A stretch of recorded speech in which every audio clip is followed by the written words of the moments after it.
হাতির হানায় ভাঙলো ঘরের পাকা দেওয়াল, অল্পের জন্য প্রাণে বাঁচল পরিবারের 3 সদস্য। রাত তখন প্রায় 1:15। ছেলের ঘরের নাতি এবং নাতনিকে নিয়ে গভীর নিদ্রায় মগ্ন ঠাকুমা আজিতান নেছা। এদিকে ঘরের বাইরে বিশালাকার বুনো হাতি ধাক্কা দিচ্ছে ঘরের পাকা দেওয়ালে। ভেতর থেকে দেওয়াল ঘেঁষে বিছানায় শুয়ে রয়েছেন তারা। টের পেয়ে ভেতর থেকে দেওয়াল ঠেলে ঘুমন্ত নাতি নাতনিকে জাগানোর আপ্রাণ চেষ্টা করছেন তিনি। এরপর শেষ মুহূর্তে নাতি নাতনিকে ঠেলে ফেলে নিজে সরতেই বিছানার ওপর হুড়মুড়িয়ে ভেঙে পড়ল গোটা দেওয়াল। অল্পের জন্য প্রাণে বেঁচে গেছেন তারা বলে জানান আতঙ্কিত আজিতান নেছা।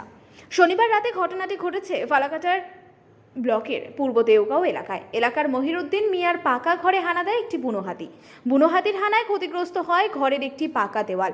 মনিরুদ্দিন মিয়া ভুটানে শ্রমিকের কাজে রয়েছেন। বাড়িতে পুরুষ মানুষ না থাকায় চরম আতঙ্কে রয়েছেন পরিবারটি। আজও চোখে মুখে আতঙ্কের ছাপ, সেই আতঙ্কে খাওয়া নামছে না গলা দিয়ে বলে জানান মনিরুদ্দিনের মা আজিতান নেছা। রবিবার সকালে এলাকায় যান বন দপ্তরের দক্ষিণ খয়েরবাড়ি বিট অফিসার প্রকাশ সুব্বা। ক্ষোভ উগরে দেন এলাকাবাসী। ক্ষতিগ্রস্ত পরিবার আবেদন করলে সরকারি নিয়মে ক্ষতিপূরণ পাবেন বলে বন দপ্তর তরফে জানানো হয়েছে।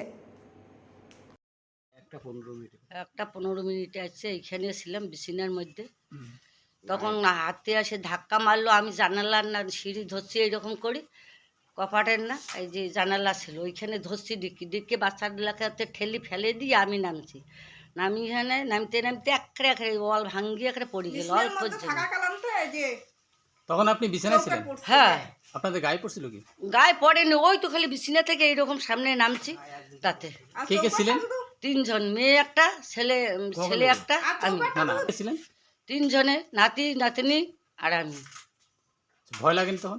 ভয় লাগি আমার এখনো কলজা ধাও ধাও করতেছে, আমার খান খোরাক পেটে সন্ধ্যায় নাচেন। বাড়িতে পুরুষ মানুষ ছিল না? পুরুষ নাইও, কোথায় গেছে? ভুটান গেছে। দিকে হাতি এসেছিল, হাতি এসে আমার শাশুড়ি মা, আমার মেয়ে, আমার ছেলে এক জায়গায় শুয়েছিল বিছানার মধ্যে, বিছানাও ছিল ওয়ালের পাশে।